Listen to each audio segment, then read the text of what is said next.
Good morning student. Class 8th में exercise 8.2 start होना है। मैंने आपको कुछ एग्जांपल प्रॉफिट और लॉस के कुछ फार्मूले और उसके कुछ एग्जांपल आपको पढ़ाए थे। So today is start from exercise 8.2।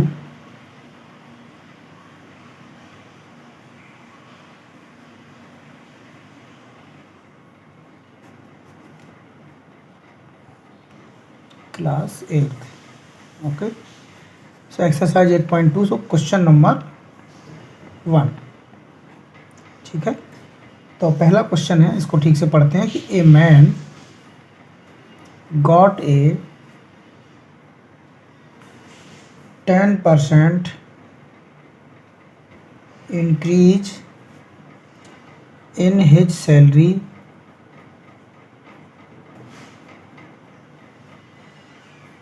if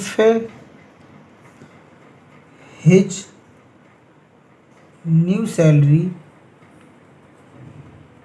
is 154,000. Find his original salary. ये क्वेश्चन है कि a man got a 10% increase, उसकी जो सैलरी थी वो 10% इंक्रीज हो गई। ओके, ये देखिए 10% क्या हुई है, इंक्रीज हुई है।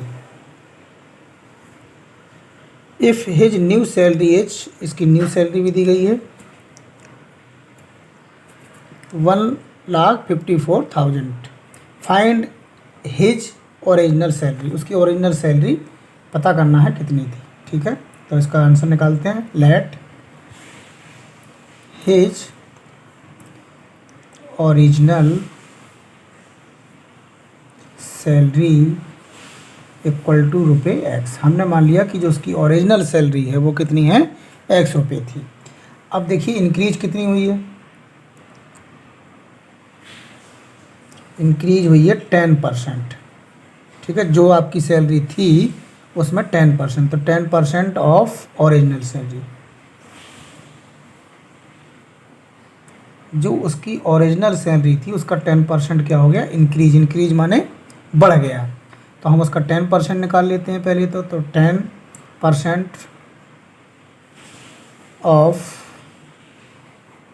ओरिजिनल सैलरी कितनी है, एक्स रुपये।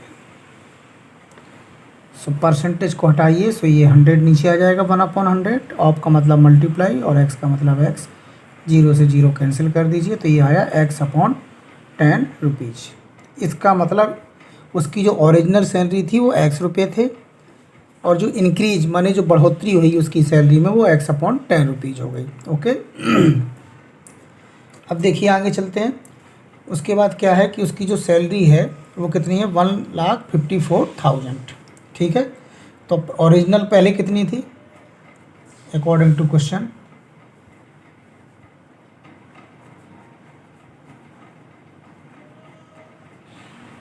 ओरिजिनल सैलरी जो पहले एक्स रुपये थी उसमें 10% इंक्रीज कर दिया,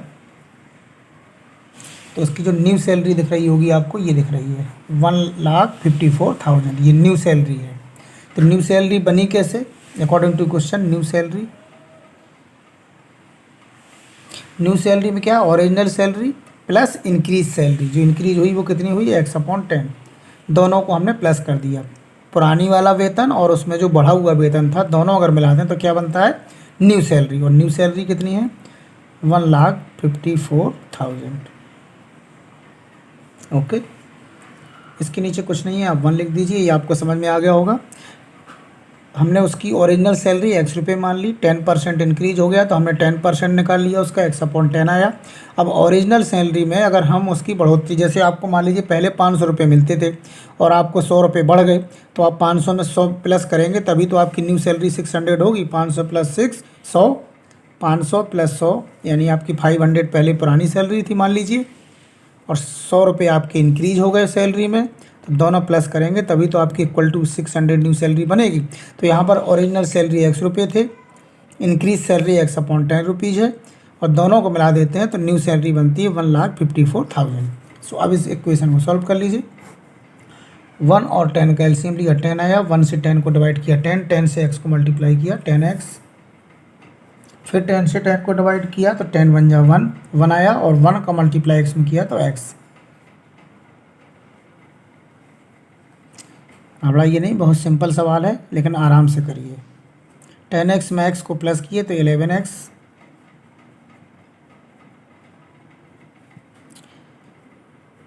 ये देखिए 10 क्या है, डिवाइड में है, इसको राइट साइड में ले जाइए, ट्रांसपोजिंग करिए तो ये काय में चला जाएगा, मल्टीप्लाई में चला जाएगा। अब हमें क्या करना है, ये 3 0 और 1 0 को मल्टीप्लाई 4 0 हो गया। 11 क्या है, डिवाइड में है तो 11 को ट्रांसपोजिंग करिए तो ये डिवाइड में चला जाएगा राइट साइड में। 11 से डिवाइड कर दीजिए, 11 1 जा 11, यहाँ 4 बचता है, 11 1 जा 11, तो 15 में 11 को माइनस किया तो 4 और 4 4 हो गया 44, तो 11 4 जा 44, 1 2 3 4, 1 2 3 4, ये x की वैल्यू आ गई। और x क्या है, उसकी ओरिजिनल सैलरी है, तो आप लिख सकते हैं हैंस ओरिजिनल सैलरी इज ₹1,40,000, ये आंसर। यानी उसकी जो ओरिजिनल सैलरी थी वो कितनी थी, पहले 1,40,000 थी, और जब वो 10% इंक्रीज हो गई तो जो न्यू सैलरी हो गई वो हो गई 1,54,000। हमें क्या निकालना था, उसकी ओरिजिनल सैलरी। सो हमने उसकी ओरिजिनल सैलरी फाइंड कर ली है 1,40,000। ये क्वेश्चन नंबर 1 इज कंप्लीट।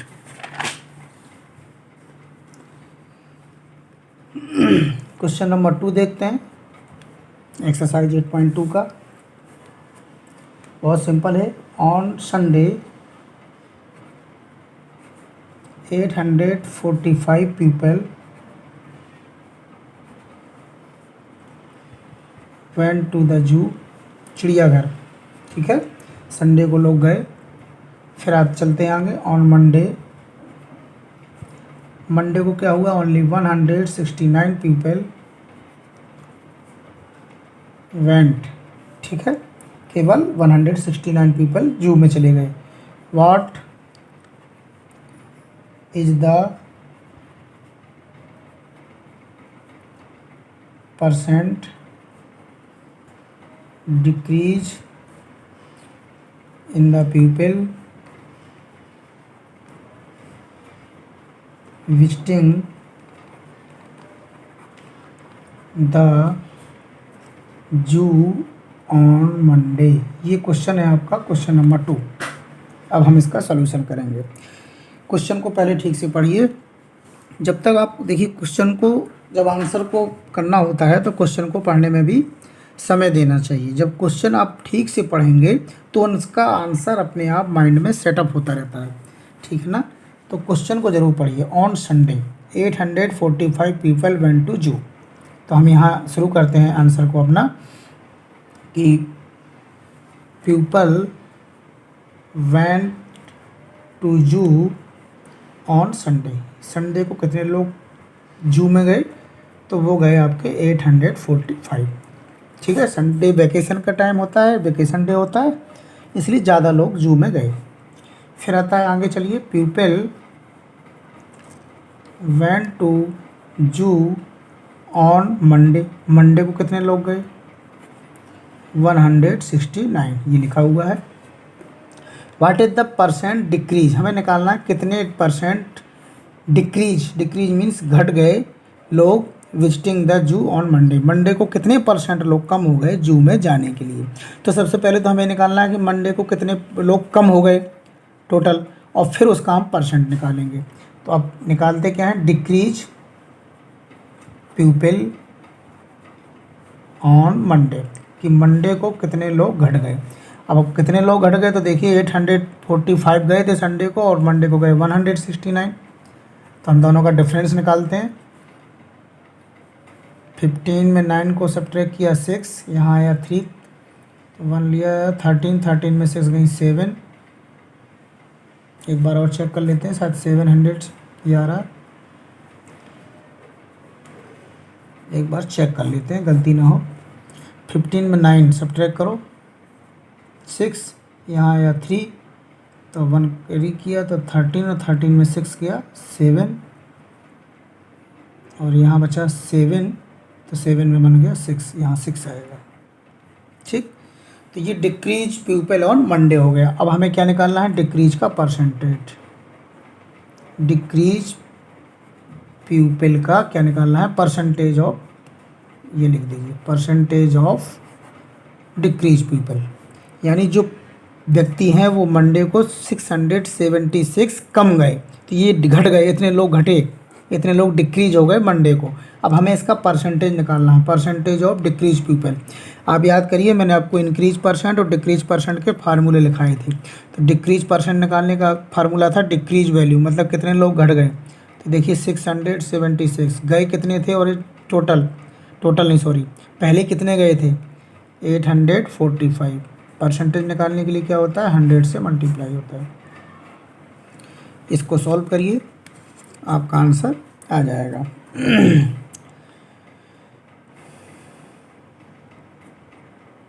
5 से करते हैं, 5 1 जा 1, यहाँ 3 है, 5 6 जा 30, 4 है, 5 9 जा 45, और ये हो गया 2। ठीक है, 13 से डिवाइड कर दीजिए, 13 1 जा 13, 3 बचा, फिर 39 हो गया, तो 13 3 जा 39, यानी 13 से ये डिवाइड कर दिया। 13 का स्क्वायर भी आपको मालूम होगा 169 होता है। यहाँ 13 से डिवाइड करिए तो 13 5 जा 65, फिर 2 बचा तो 26 हो गया, तो 13 2 जा 26, ये हो गया। फिर 13 से डिवाइड करिए, 13 1 जा 13, और 13 4 जा 52, 13 4 जा 52, तो 4 बार गया, और 20 का 4 से मल्टीप्लाई कर दीजिए, यानी कितना हो गया आंसर आपका 80%। सो ये आपका आंसर हो गया। आप आंसर में लिख सकते हैं कितने परसेंट, यही पूछा था, what is the percent decrease, तो आप लिख सकते हैं 80% प्यूपिल डिक्रीज ऑन मंडे, यानी मंडे को जो में लोग गए उसमें कितने परसेंट की कमी आ गई, 80% लोगों की कमी आ गई। सो ये क्वेश्चन नंबर 2 भी आपका कंप्लीट हो गया। नेक्स्ट क्वेश्चन है, 3 क्वेश्चन है। क्वेश्चन नंबर 3 है, ए शॉपकीपर